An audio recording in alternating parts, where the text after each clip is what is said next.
La dernière fois, nous avons vu comment est-ce que la donation de nom s'est passée avec l'enfant, avec ce que nous avons appelé l'Omapa Maya.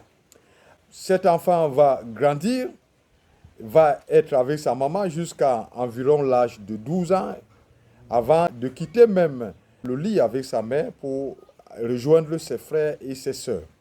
Si c'est un garçon, cet enfant va accompagner son père dans le défrichage des champs, visiter et tendre les pièges, ou bien, n'est-ce pas, faire la chasse avec les chiens.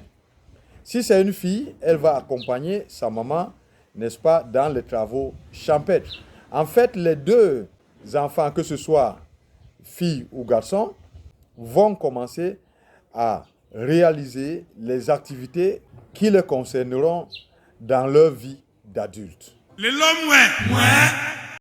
Mangemura abengi had kagadi me munutol ouais en cause l'homme behe. Deux fois, elle allait même en mariage sans même avoir déjà vu ses menstruations.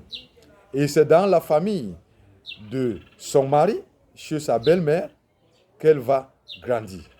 Mais si elle grandit dans la maison familiale, c'est son frère qui lui servira de premier mari. Elle devra le servir comme si c'était son futur époux.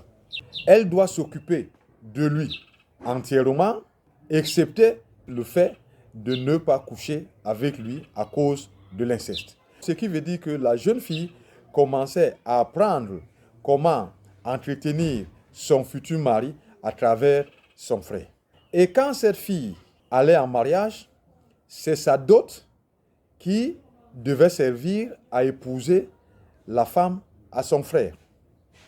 Et c'est pour cela que cette femme qu'on va épouser sera soumise à cette fille plus qu'à son mari. Pourquoi? Parce que Habale Hadjombe Kingos itehe helom. Quant au garçon, on reconnaissait qu'il était déjà grand quand il commençait à nuire aux jeunes épouses de son père. Ou bien quand on l'attrapait avec la femme mariée. Là, son père payait le ngon, c'est-à-dire le prix de l'adultère, avec une femme mariée à sa place. À ce moment-là, il aura fallu qu'il prouve qu'il est déjà grand dans tous les domaines de la vie, pas seulement dans celui des femmes. Quand il y avait encore les guerres, il aura fallu qu'il aille en guerre, qu'il tue quelqu'un, qu'il ramène sa tête ou le bras. Ou bien, il devait construire lui-même sa propre maison, économiser des richesses pour pouvoir s'épouser une femme. À ce moment-là, on considère qu'il est déjà grand. Dès cet instant, son père appelait les Bambombok pour leur dire ses pensées, c'est-à-dire ses projets pour son fils, selon que l'Ombok Bassa le prévoyait. Il lui épousait une femme, lui donnait une partie des richesses et une partie des terres. Et le jeune garçon, s'il le voulait, il pouvait s'implanter à côté de la concession de son père, ou bien il pouvait aller un peu plus loin pour créer sa propre concession et fonder une nouvelle famille.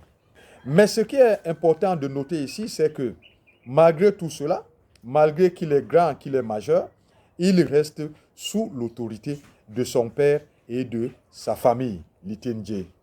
C'est pour cela que l'Obassa a dit Man aningelbe isan.